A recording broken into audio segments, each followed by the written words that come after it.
So in this one, the activities that I didn't assign to you were the first one.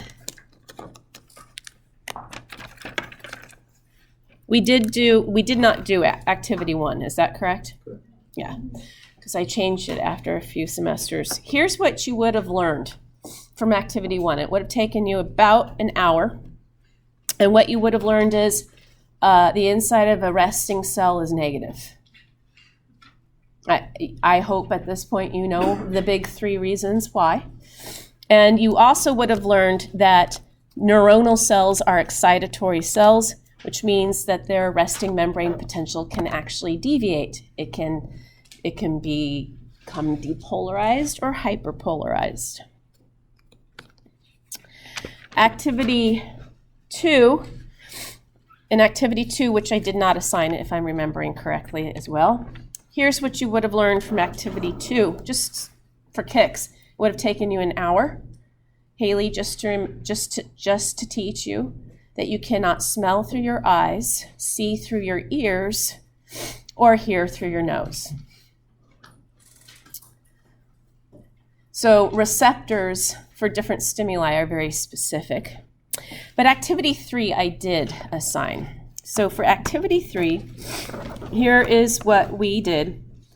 We learned about threshold. And actually, if you look at your data on chart 3, you were basically redoing the Hodgkin and Huxley experiments. That's what you were doing. If you depolarize the cell subthreshold, you did not see an action potential. If you actually hit threshold, you saw it being an action potential, reproducible all along the axon, recording electrode 1 and 2, both registered it. When you increase the stimulus, you still got the same amplitude for the action potentials. And that was to show you that action potentials are all or none. Either happen or they don't. Activity 4 was also assigned. And if you look at your data for activity 4, we were playing with some fun drugs that we already know about. We were playing with tetrodotoxin, and we were also playing with lidocaine. Well, what did you learn about tetrodotoxin and lidocaine? What do they block? Yeah. Sodium voltage gated channels. Yes, they do. And also, which one was more permanent? Tetrodotoxin. That's why it's called a toxin, right? Lidocaine wore off a little bit sooner. That's good. That's why we like it for dental work and pain management. I did assign activity 5, yes? Yes. Okay, that's a good one. Now, with activity 5, you should have gotten really mad. You really should have. Because it was an experiment that you were doing for absolute versus relative refractory periods. And the reason why you should have gotten really mad is because the activity stopped before you knew the answer.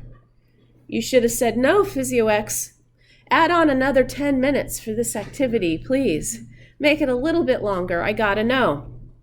And here's what I mean by that.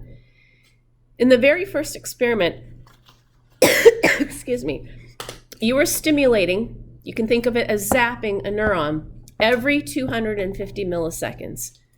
Notice what voltage we used, 20. And if you go back to the previous experiments where we were trying to reach threshold, 20 should have been enough. And sure enough, we got an action potential. So here's what you said. I wonder if I cut the time in half, can I still zap and see an action potential every time I zap? So now you're zapping at every 125 milliseconds. You use the same stimulus voltage. And the answer was yes, you were able to get an immediate second action potential. What does that tell us? We're still allowing enough time for those sodium voltage gated channels to go from green light, activated, to yellow light, inactivated, to red light, deactivated. So then you said, I'm going to cut the time roughly in half again. You went down to 60 milliseconds. Whoops. You still use voltage of 20. You were not able to get the second action potential. And that's when you said, is that because I'm in absolute refractory period? By the way, did anyone do their X-rated homework? Not that you're going to admit to? Okay, well. Am I in absolute or am I in relative? Do I just need to give a bigger stimulus? So you tested that. You kept the time interval at 60. You went up to 25 millivolts. Not enough stimulus. If we go back to my X-rated jokes, we probably need porn, the neighbor's cat, the neighbor, something like that. So then you bumped it up to 30 millivolts. Well, that was enough. Because that was enough to get a second action potential, that told you you were in relative refractory period. You just needed a greater stimulus. And then you said, but this is such a fun experiment. I'm going to cut the time in half again. So you went from 60 to 30, and you kept the stimulus at 30, and you lost your second action potential. And you said, I need a bigger stimulus, I bet. You went up to 35. You still did not get a second action potential. Then you went up to 40 millivolts. You still didn't get a second action potential. And you're like, wow, I not only need the neighbor, the cat, the porn, but I might need all the Hooters employees. So you went up to 45 millivolts and your second action potential came back. Then you said, I'm going to cut the time in half again.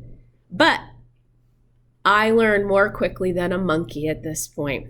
So if I'm going to cut the time in half to 15 milliseconds, I'm going to jump my voltage up to 60. And sure enough, you were able to get a second action potential. Then you cut the time in half again to 7.5, and you kept the voltage at 60, and you were still able to get the second action potential. You cut the time in half again. You kept the stimulus voltage at 60 millivolts. You lost the second action potential. And then the experiment ended. That's upsetting. I think they should have allowed us to do something. What is it? Increase the voltage. How do we know when they end it like that we're at absolute refractory period? We don't know that, do we? Nope. But they want us to believe that we were now entering absolute refractory period. Okay? Any questions on that? Okay.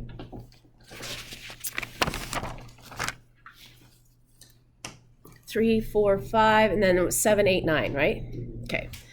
So, activity 7 is all about resistance. Do not worry about the math that you had to do where you had to divide the distance by the seconds and calculate conduction velocity. You do not need to worry about that for your lab exam. But here's what your take-home message is for those 3 experiments you did. Number 1, bigger is better when it comes to axons. The size of them, the bigger they are, the less resistance to the ions flowing through it. You can think of that sort of as the 405 freeway around Costa Mesa at night these days. At night, they start shutting down some lanes around that area because they're doing construction. Drives me nuts. I should not be met with resistance at 10 o'clock at night when I want to go home. Lots of lanes, less resistance. All the cars going down to a smaller 1 lane, lots of resistance. So the bigger the axon, the faster the conduction velocity. Next thing you should have realized is myelination also helps.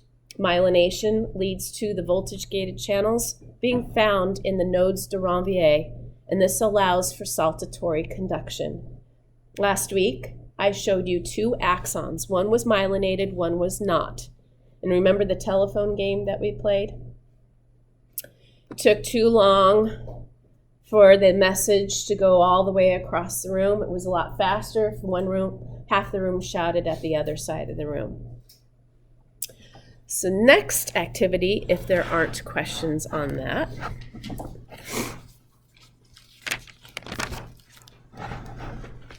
Activity 8. In this activity, you were exploring what was happening at the terminal bouton. At the terminal bouton, we have calcium voltage-gated channels in addition to sodium and potassium voltage-gated channels. The calcium voltage-gated channels are going to allow calcium to come into the cell, the terminal bouton. Entrance of calcium allows the synaptic vesicles to fuse and exocytose. It is pretty straightforward. The more calcium you allow in, the more the synaptic vesicles you get fusing, the more neurotransmitter you dump into the downstream synaptic cleft. So you actually did a couple experiments where you increased the amount of calcium that came in. You saw more neurotransmitter dumped. Then an experiment in this activity was to use a different divalent cation. Calcium has a +2 charge. You used magnesium. Did it work just as well? It did not work just as well. And in fact, we frequently will administer magnesium for stopping seizures, to block the unwanted movement.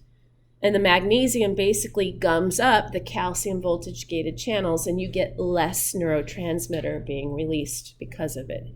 It is not as good as calcium, and we use that to our advantage. Are there any questions on that one? No? Okay. Well, the last activity was awesome. And it's awesome because you were playing with two, and it's easy to forget what we were playing with. So if you look at the picture on page 49, and you look carefully, we were playing with two neurons. We had a stimulating electrode that pierced the soma of the first cell body. Then we had 4 recording electrodes. Recording electrode 1 was in the soma of the first cell body. Recording electrode 2 was in the axon of the first cell body. Recording electrode 3 was in the soma of the second neuron. And recording electrode 4 was in the axon of the second neuron. The 2 recording electrodes that were in the axons are going to detect action potentials only if threshold is reached. The 2 recording electrodes, recording electrode 1 and 3, that were in somas, they are going to detect graded potentials. Again, if those graded potentials are strong enough to reach threshold, then recording electrodes 2 and possibly 4 will detect an action potential. Why did I say possibly recording electrode 4?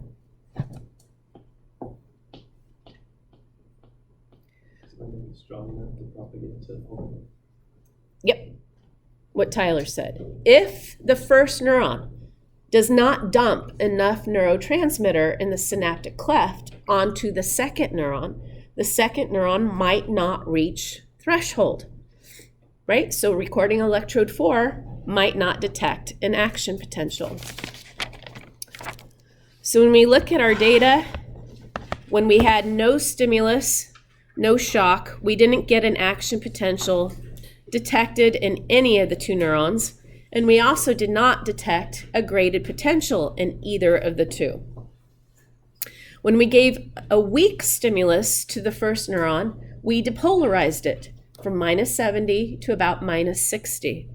This was sub-threshold. We did not get an action potential. And that, of course, means no neurotransmitter dumped. And that, of course, means that the second neuron clearly is not going to be depolarized. Then we gave a moderate stimulus to the first neuron. This did allow us to reach threshold.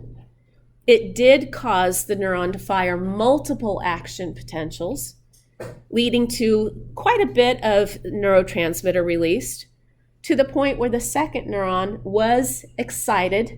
It was generating an EPSP, and it reached threshold, and it too generated a few action potentials.